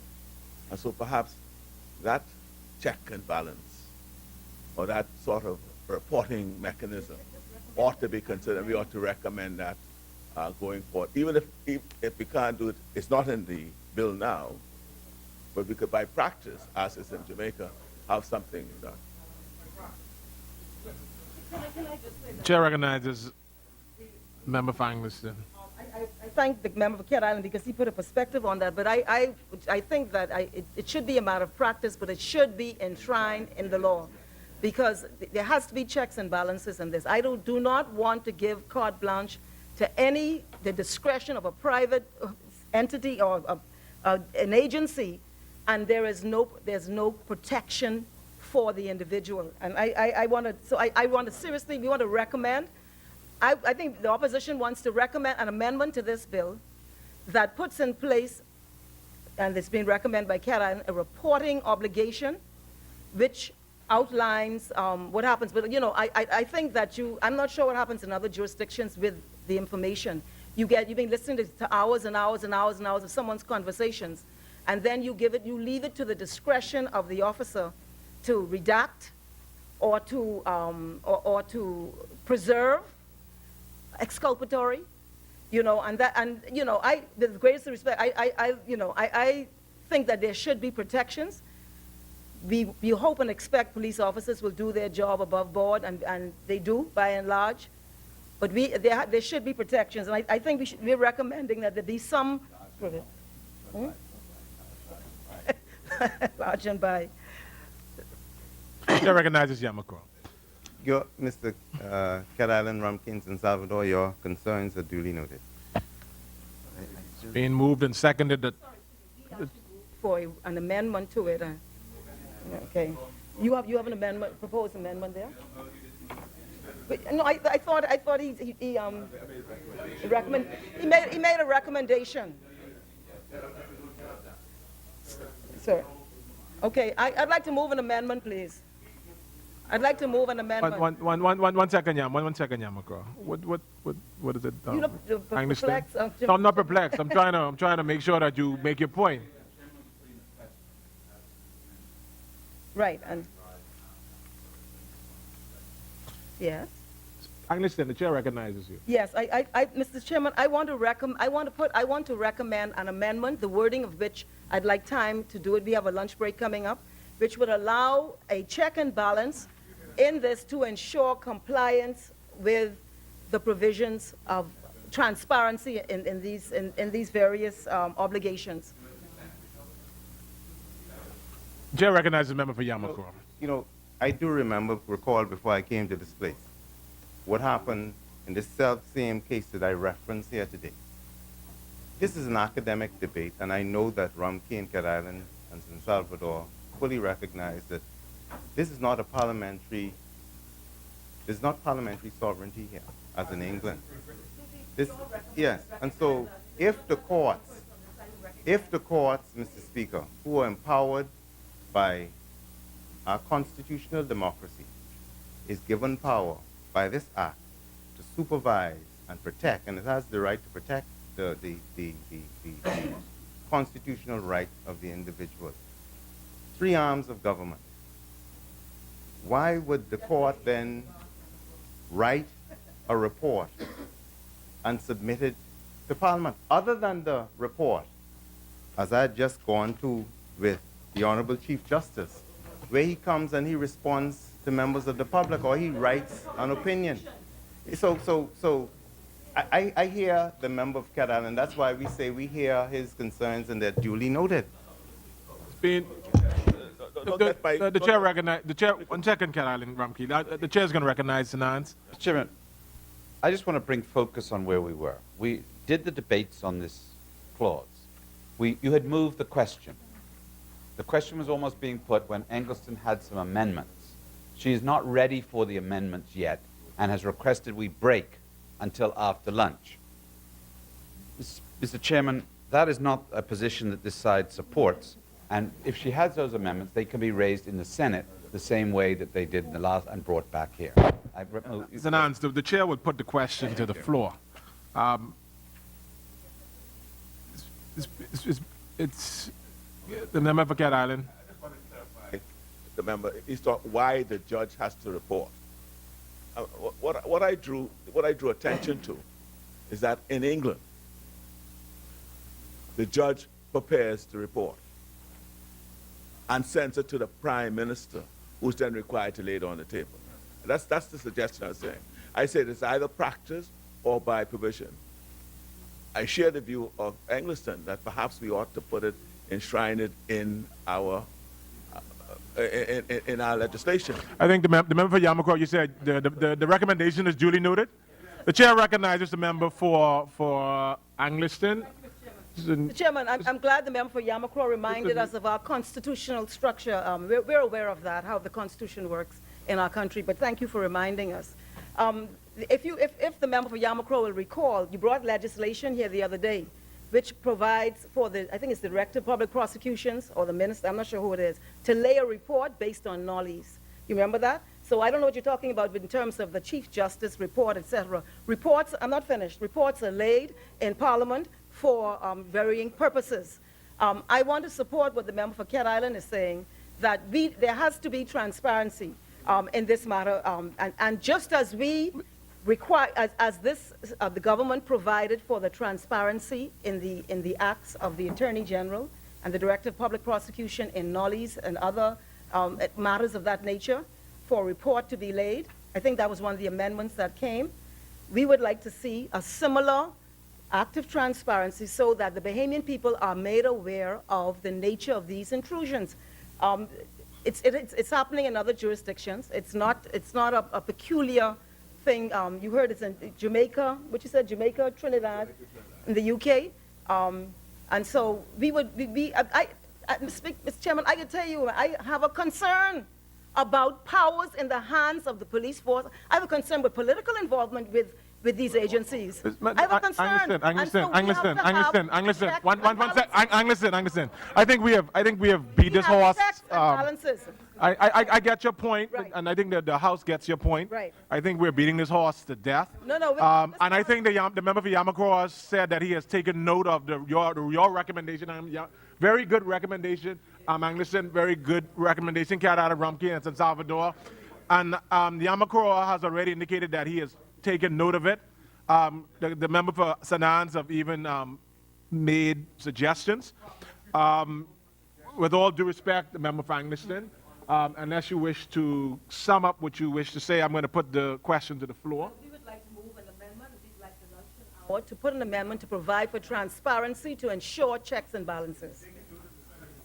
It's been moved and seconded that clause, we've been on this for some, clause 31 of the bill be agreed as amended. As many members that are in favor will remain seated. Those opposing will rise.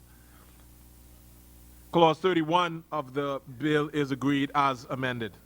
The chair recognizes the member for Bamboo Town. Move that clause 30, 32 through 42 be agreed. Get tongue. It's being moved and seconded that clause 32 through 34 be 42 be agreed. As many. The chair recognizes the member for Angleston. Clause 41 speaks to, no, I want to speak to, we're agreeing and not agreeing it, right? I'm speaking on it. Angleston, you have the right to raise the point. Fernand's been here for a while. I'm surprised he's raising these. Chair recognizes Angleston. Thank you, Mr. Chairman. 41, clause 41, Yamacraw. You see that it speaks to the Attorney General having a code of conduct for authorized officers in carrying out activities under or in relation in this act. Do you have, is the government able to say the timeline on this code of conduct, when we can expect it to be implemented? Because there is now, well, it says that, I think it says May. It should say shall. I want to amend and say shall. I'm moving an amendment, Mr. Chairman, that the Attorney General shall prescribe a code of conduct for authorized officers. I'm putting that amendment on in this provision, Mr. Chairman. Is it second? Second. It's been moved and seconded that You agree with that? there be amendment to clause 41 of the bill. Okay. As many members are in favor, remain. The chair recognizes the member for Yamacraw. Disagree. But to answer the first question put, these codes of conduct shall be expedited as soon as practicably possible. Chair recognizes the member for Angleston. No, I'm just wondering why the government does not, I mean, you can disagree, you have that right. I'm just wondering, what is the reasoning that you do not want to mandate a code of conduct? Chair recognizes the member for Yamacraw. Because Mr. Speaker, May mean shall. I'm now, the Prime Minister has caused me to be resident in the Attorney General's office, and I know that they're in the process. That's why I said that. We're putting things together. Listen, Mr. Speaker, in less than 1 year, we've had a rigorous legislative agenda, the majority of which all have been agreed to by the side opposite. And they see the importance of them. And so while the side opposite do not disagree in the main, they agree with us passing this act. And just how we are passing this and we're rigorous to do it, I can assure Angleston that we're going to have that here and she's going to be satisfied with it. Sorry. Chair recognizes the member for Angleston. Chairman, I like Yamacraw with his, when he insinuates all of his strong political leanings. I would like the amendment. Put please, Mr. Deputy, Mr. Chairman. It's being moved and seconded that clause 41 of the bill be amended. As many members are in favor, remain seated. Those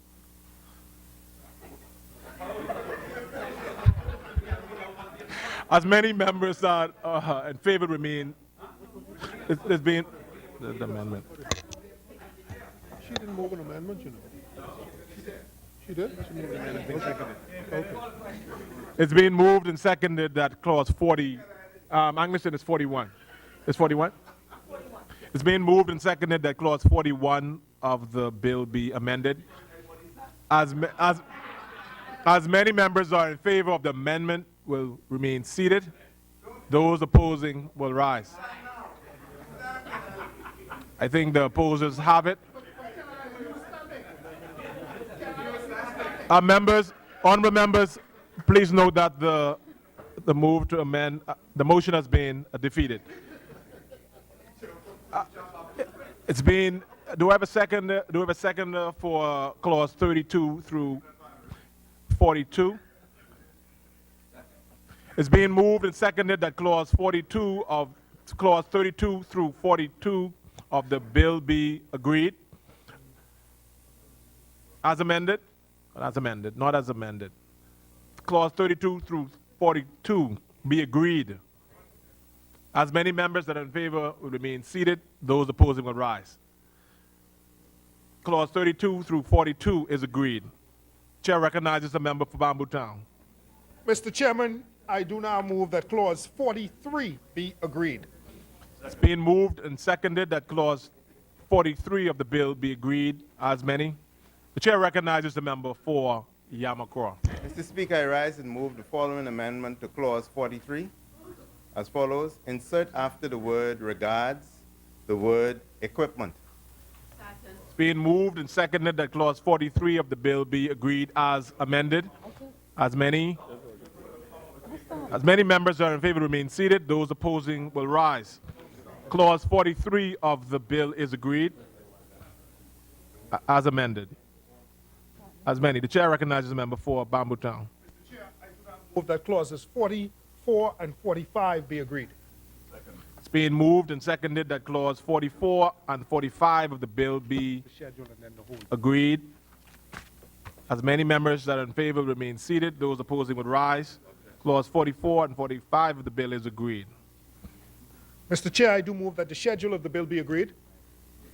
It's being moved and seconded that the schedule of the bill be agreed. As many members are in favor remain seated, those opposing will rise. The schedule of the bill is agreed. We can cover all of it. Yeah. Mr. Chair, I do now move that the bill in its entirety as amended be agreed. It's being moved and seconded that the bill in its entirety be agreed. As many members that are in favor remain seated, those opposing will rise. The bill in its entirety is agreed.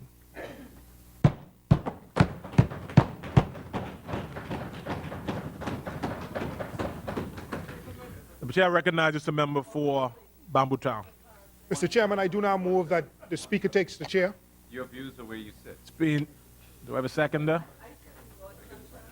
Do I have a seconder that the speaker take the chair? It's being moved and seconded that the speaker do take the chair. As many members that are in favor remain seated, those opposing will rise. It's being moved that the speaker now do take the chair.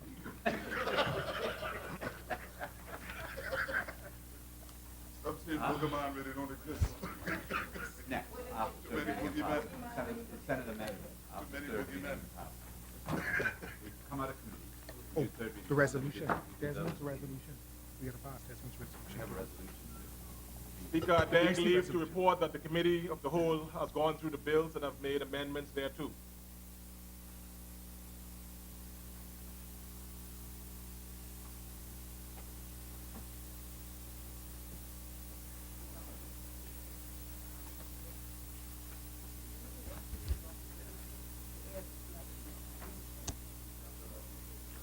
Honorable members, the Deputy Speaker and Chairman of the Committee of the Whole House has reported that the Committee of the Whole House has gone through the bill and has made amendments thereto.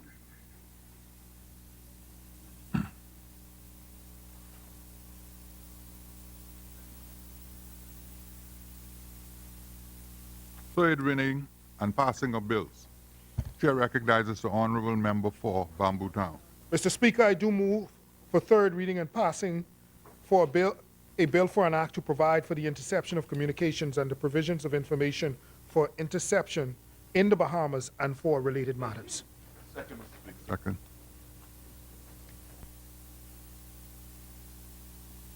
It has been moved and seconded.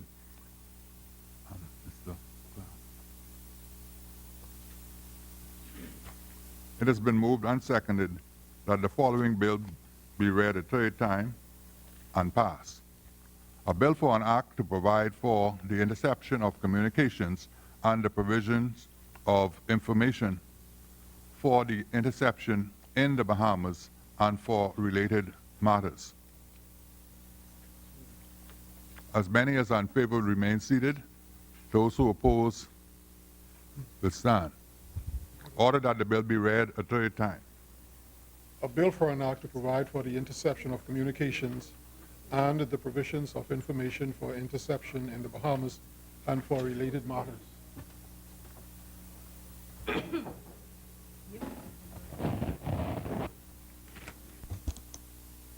Order that the bill do now pass, and the title thereof to be Interception of Communications Act 2018.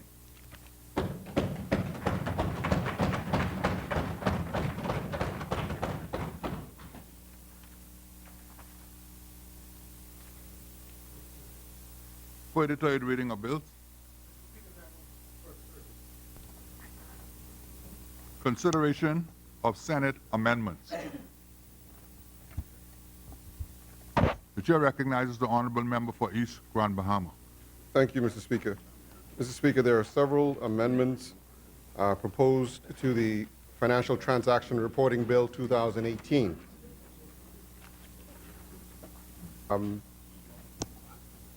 Just read them.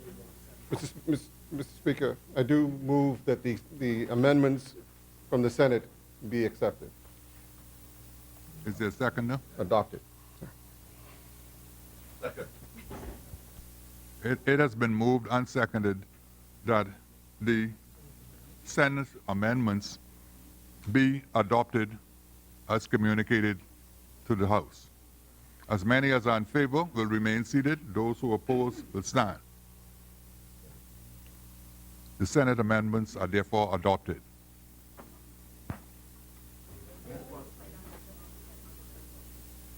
The chair recognizes the honorable member for Cat Island, Rumkey, and San Salvador. Thank you, Mr. Speaker. There's only the one issue coming from the Senate, and that is the matter of the friendly societies. And I gather that there's been some consideration by the government in respect to that. I wonder whether they could just put a record, indicate what is the immediate intention in respect to excluding friendly societies from the reporting requirements.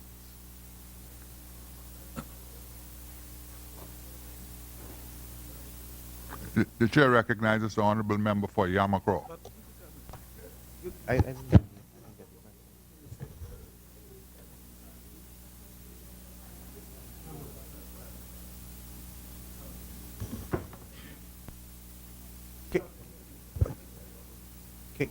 Can you repeat the question, please?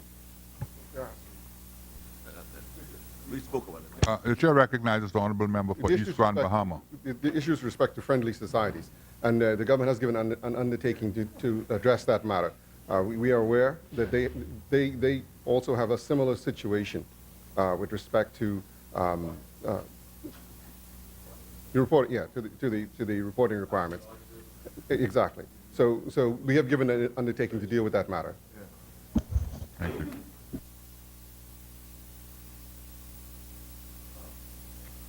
Further consideration of Senate amendments? There are no further considerations. Thank you. Resolutions? The chair recognizes the honorable member for Bamboo Town. Mr. Speaker, this resolution was debated the last time we were in the House. The resolution for the Bahamas Electricity Corporation, and so we just seek to pass it at this time. The opposition had agreed to it last week, but we weren't able to get to resolutions because we ended at Senate amendments because of the discussion that took place. The member for Carmichael is here, so I will let the member for Carmichael read the resolution once again.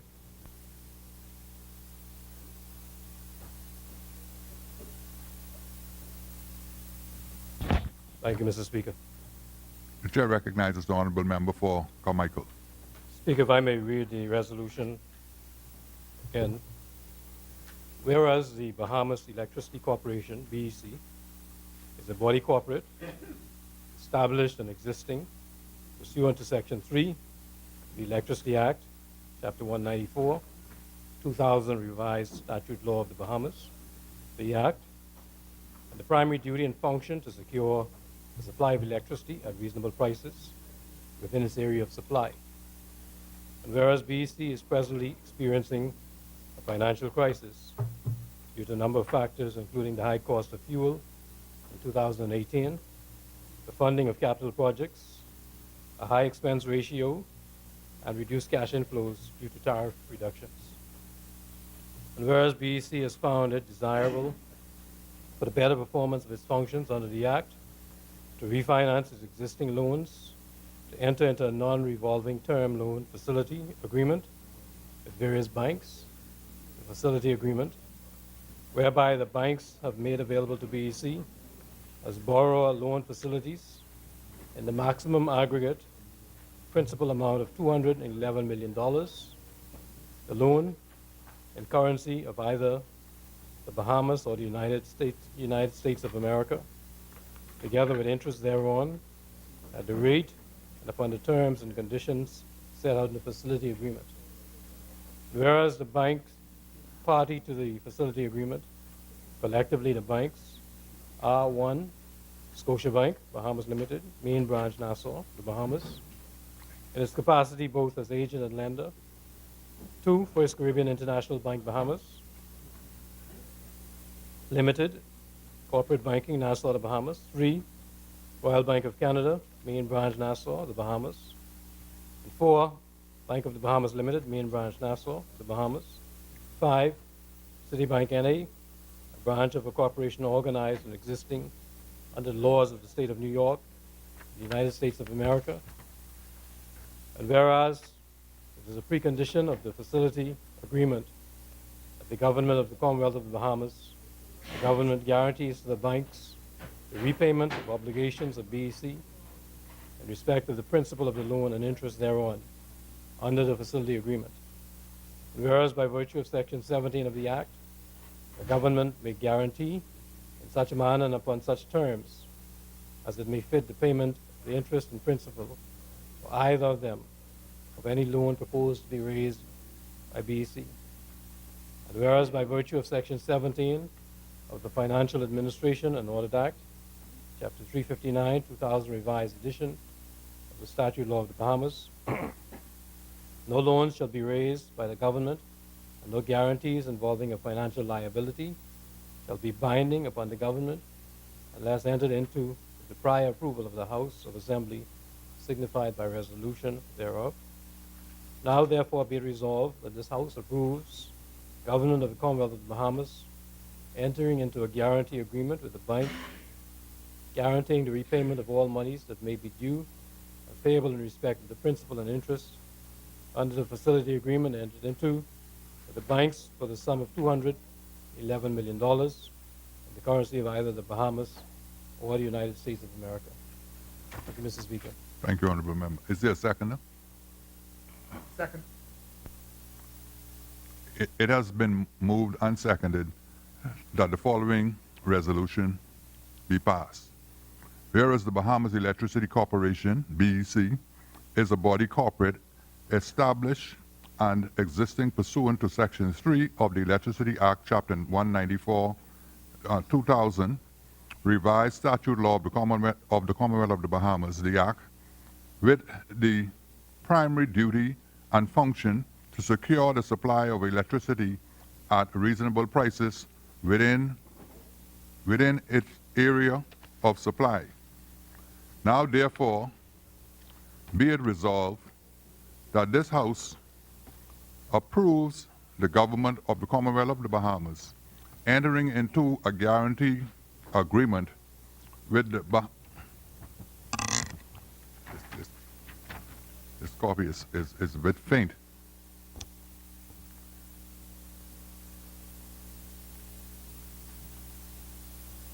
Now, therefore, be it resolved that this House approves the government of the Commonwealth of the Bahamas entering into a guarantee agreement with the banks, guaranteeing the repayment of all monies that may become due and payable in respect of principal and interest by the Bahamas Electricity Corporation as borrower under the facility agreement entered into with the banks for the sum of $211 million in the currency of either the Bahamas or the United States of America. As many?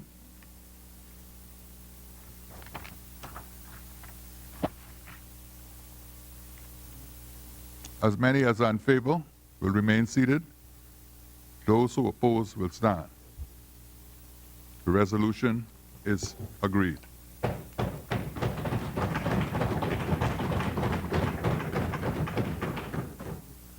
Member statements. The chair recognizes the honorable member for Centerville. Thank you, Mr. Speaker. Just wanted to stand on behalf of the people of Centerville. Just wanted to say that Centerville is continuing to thrive as a community, and we're doing very well. In the past year, we have had a record reduction in abnormal social activity and reduction in fights and grievances in our schools as we continue to spread a message of respect and being kind and loving to each other. We have accomplished much in our social and economic infrastructure. I would like to say thanks to many businesses in the community and many thanks to the parents who are now stepping up to the plate, ignoring the politics and realizing that they may not be able to leave their kids some money, but they can leave them a safer, cleaner Bahamas with opportunities for their children to succeed. I want to thank the Senior Citizens Association of Centerville. I also want to thank the member for Seabreeze, doing quite a good job in terms of the urban renewal in Centerville. We've seen quite a, the building is now painted. It's a good place to be, and the environment is very good and conducive for our children and our senior citizens. So thank you, Seabreeze, for that. I did not get an opportunity to say Happy Mother's Day to the mothers of Centerville, so I'm going to take this opportunity at this time to say Happy Mother's Day to the mothers of Centerville. The Centerville constituency has put up a calendar as well. We will have the Isle of June, which is the Royal Ponciana Festival in June, where the beautiful Poncianas along Collins will beautify the Collins area, and we will have a float parade because we will also be having the Little Miss and Miss Centerville pageant this year. We've already had 25 to 30 young ladies in the constituency coming out, and they're very happy, and it's building their confidence. And we expect to also do our back to school in August, and we have these calendarized and on billboards as well. We also, one issue in particular that I'd like to bring up, because I've had a lot of comments with regards to the outside facilities and the mentioning of outside toilets, whether it's in this place or anywhere else. And it really made us go out and look for these facilities. Over the past 3 weeks, we just wanted to identify with them because the issue has been politicized over the many years. And I just wanted to say to the House that we have found no pit latrines in Centerville. And so the people of Centerville would like us in this House and outside of this House to stop politicizing the issue of outside toilets, because there are the frames of outside toilets are there in terms of what were used back then. And when I spoke of removing them, I spoke of removing those ones, not actual pit latrines. And so if we could, so just for information purposes, and I think the last statistics in 2010 would have indicated that even though there might have been houses without water, there might be outdoor facilities, they may have some water, but there are no pit latrines and no outside toilets being used in Centerville. However, there is still the issue of having water mains attached to our homes. But we just want to, we just wanted to make sure that politicizing of outside facilities, we try to keep that at a minimum because it does have an impact on the spirit and the mentality of a community. Mr. Speaker, on that note, also just to reference, what Centerville also would have done a strategy paper to coincide with and to supplement the Over the Hill initiatives, which the general concept of the Over the Hill initiative is to provide safer communities, cleaner communities, as well as to socially and economically empower persons. And so at some point, I'd like to table our strategic paper that coincides with the Over the Hill initiative that the Prime Minister would have put forward, the white paper. But we would have done a strategy paper in order that there are no loopholes in what the results of this program can achieve. Thank you very much, Mr. Speaker. Thank you, Honorable Member. Further member statements?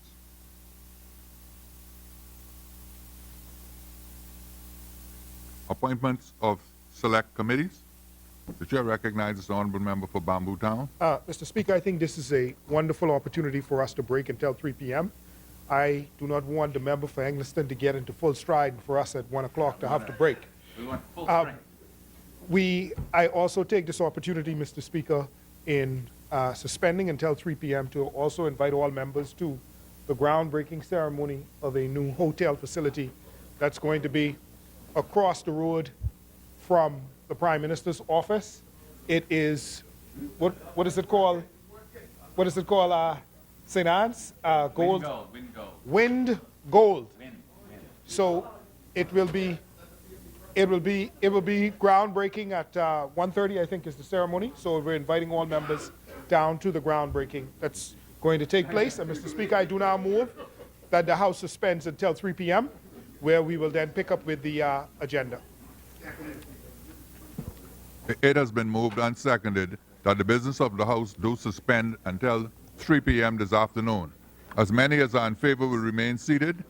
Those who oppose will stand. The business of the House stands suspended until 3 p.m. this afternoon.